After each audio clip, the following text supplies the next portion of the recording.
প্রথমে আপনার আইফোনটিতে গিয়ে আপনার সাফারি অথবা গুগল ক্রোমে গিয়েও ভবন.xyz লিখতে হবে। আমি দেখাচ্ছি যে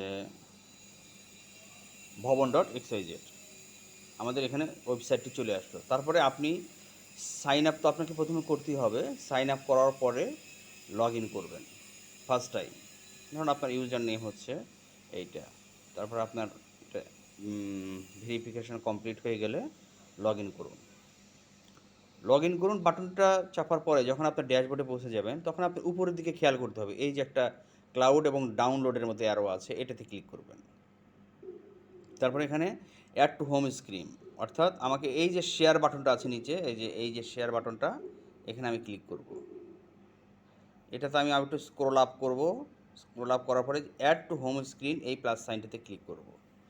এখানে যেভাবে আছে বাই ডিফল্ট এটাই থাকবে। তারপরে এখানে উপরে যে ডান পাশে কর্নারে অ্যাড বাটনটা আছে, অ্যাড বাটনটাতে চাপ দেব। তাহলে আপনি দেখবেন যে আপনার ভবন অ্যাপের শর্টকাট আইকন তৈরি হয়ে গেছে। তখন আপনি এখান থেকে ক্লিক করে আপনি আপনার অ্যাপ স্টোর থেকে লগ ইন করতে পারবেন। মানে এভাবেই আসলে আইফোন ডিভাইস থেকে আপনি আমাদের ভবন অ্যাপটা আপনার শর্টকাট স্ক্রিন করে নিতে পারেন।